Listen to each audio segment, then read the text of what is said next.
Welcome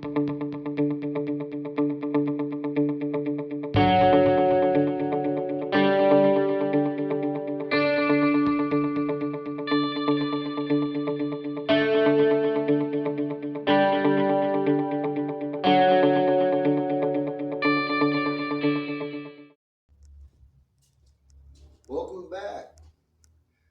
Today I drug into the shop this old belt sander.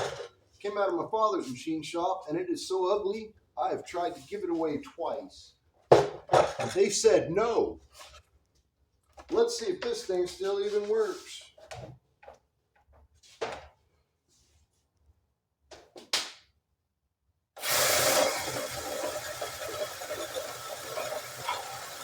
The guard for the motor seems in place. I don't smell anything burning. Sweet. Tell you, this belt's done seen some work. I don't think that's going to sand anything anymore. But first things first, let's get this old motor guard here updated to something a little bit newer. I believe Dad made this circa 1993. This belt here is older than I am. So let's get to work. That's too thin. That's too thin. That's too thin. Hey.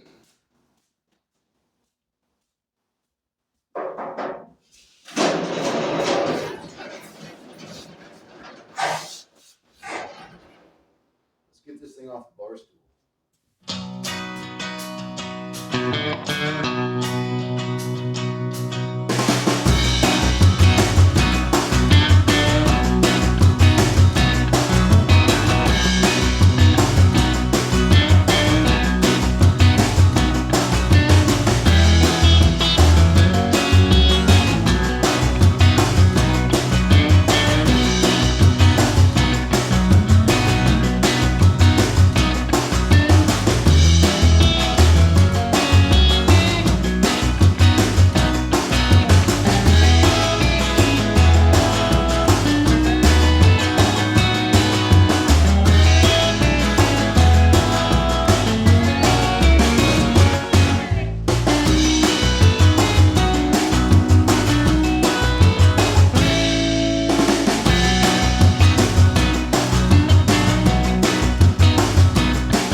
Look at this.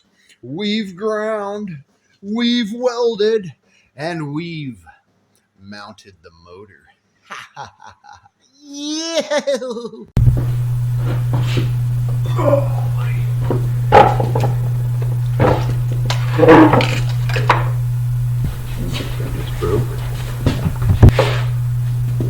Alright, so here I've got all the electronics that ran that machine, and I noticed something. So here's the cord coming out of the wall, here's the switch, here's the box of switches in, here's the capacitor, and here's the motor. I noticed the cord coming out of the wall looks to be an old lamp cord, rubber, coated wires, not too bad a condition, but it's ungrounded. We should probably ground it, especially since we are going into a metal cabinet. Not good to be ungrounded in a metal cabinet. Cool. Here's the capacitor. It's the original, I think, because the wires onto it are riveted. Now, in between this rubber cord here coming out of the wall and these rubber coated wires that are original to the motor are these cloth coated wires going to the household light switch. And that just doesn't seem like my father. My father really didn't like wiring all that much, honestly, and if it came to a big wiring job, he called Grandpa. So I've got to call into Arizona. We're going to talk to Grandpa and see if he remembers this unit.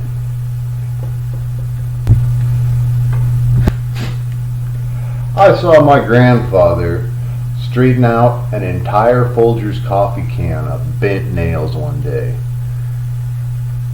And he used to use pallets for firewood. I suspect he bent an entire can of nails straight once a year after he cut his firewood. That is the kind of recycler my grandfather was, and the kind of guy that would put cloth wiring in between two pieces of rubber. Old school.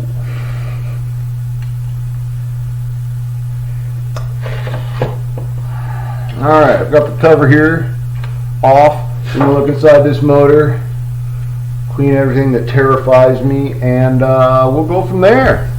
Okay, now before I go messing around with any of the wiring in here, I'm going to take this little tail light here and I'm going to discharge that capacitor, because I just had this thing plugged in yesterday and I know that capacitor's charged. And by the way, capacitors can hold charge for years. So let's see if this bulb explodes or if we're safe to play with the wires. Okay.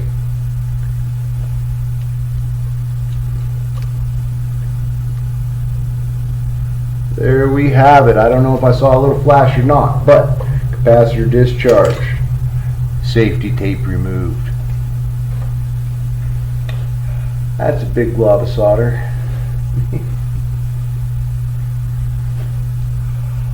Man, whoa, that just fell off in my hand. Well, make sure your connections are tight. 30% of the electronics on vehicles that are were replaced for loose connections. Excellent. All right, moving on. Let's get some wire that's younger than I am.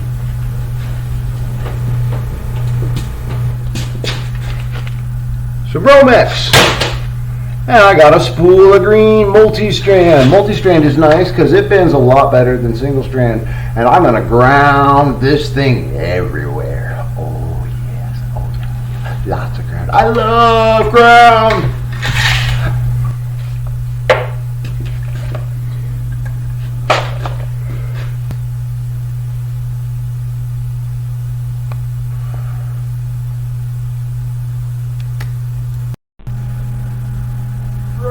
What you do is you get yourself a big piece of an old used extension cord.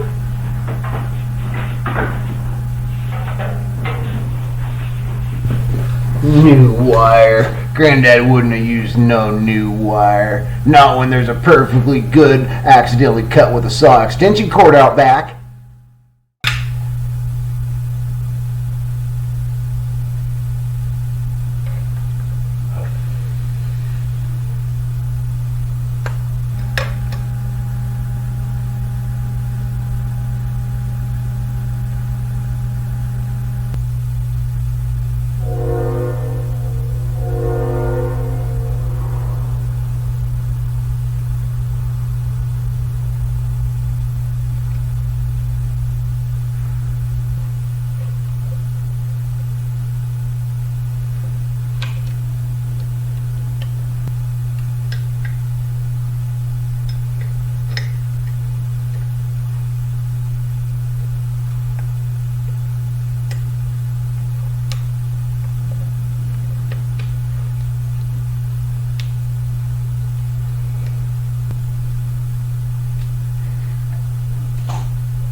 Now you might notice that I take the plastic off of every connector that's supposed to be a crimp connector, and I solder it.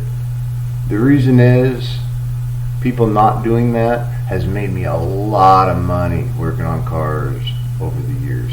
If you don't do that, if you just crimp your stuff on a car, if it's under the dash and you got a dry car, it's in the radio, it might work.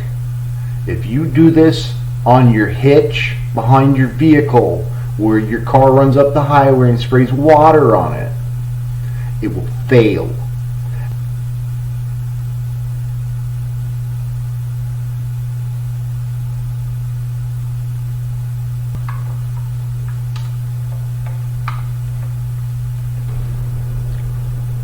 And since it is a house switch, one wire nut for luck.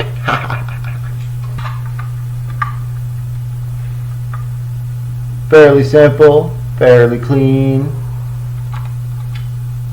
Even a kid could operate it. Store-bought outlet. They're cheap, they're easy, they're big, you can get a hold of them, yank them out the wall. Love them.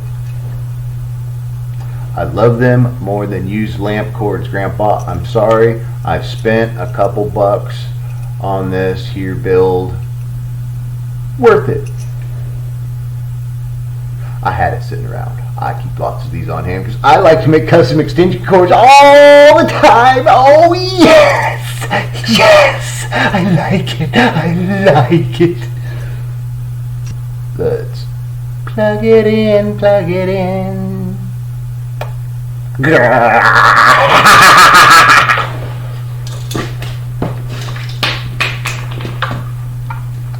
Right.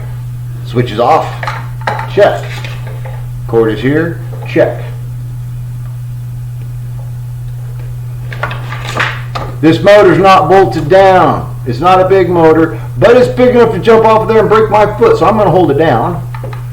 As you can see, we have an extra ground wire hanging out here because you cannot ground a wooden stool. I'm looking at you, Grandpa. Here we go. Ready?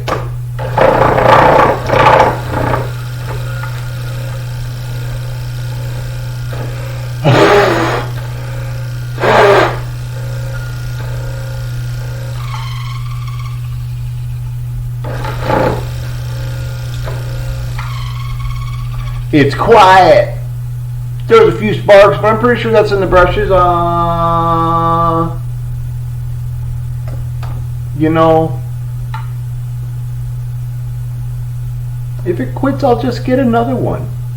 It's a 110 motor. It's a 110. This one's probably out of a washing machine. I'm guessing that's where Grandpa got it.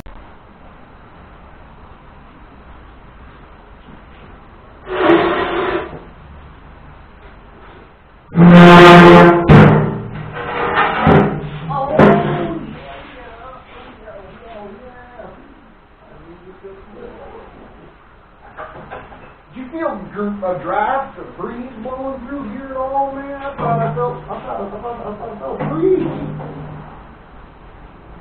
Not up here, more down here.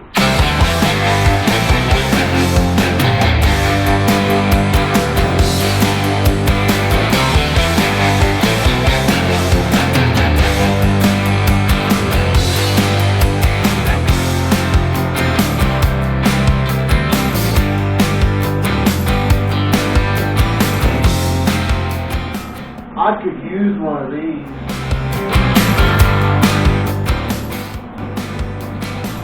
I like to think of the world like a big box of Lego.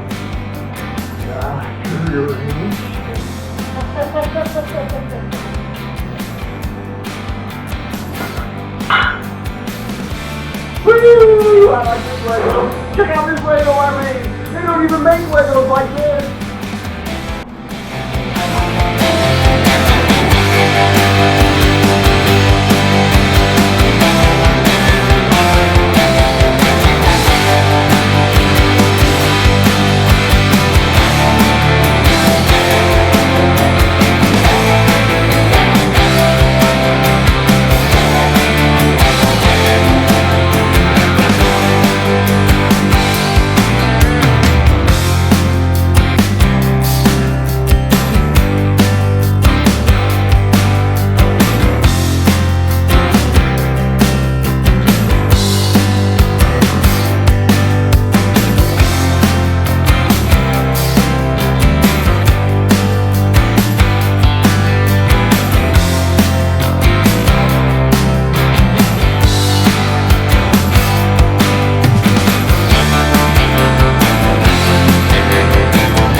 So yes, Nick, you've done it.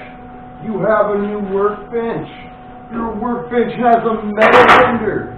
Now I know what you're going to tell me. You're going to say, Nick, you warped the top of your bench when you were welding. You know what I say? Warp this 1-inch plate, buddy! Now, it's time to paint. I'm trying to choose color. I've got this beautiful old battleship gray on this fine piece of Delta equipment. I'm thinking real nostalgically about my father and how we could just make this whole cabinet right here all about this gray on this Delta. And then I thought to myself, Dad had this thing mounted to a bar stool. So let's make it about the counter. And I think the counter this cool needs to be chrome! That's right!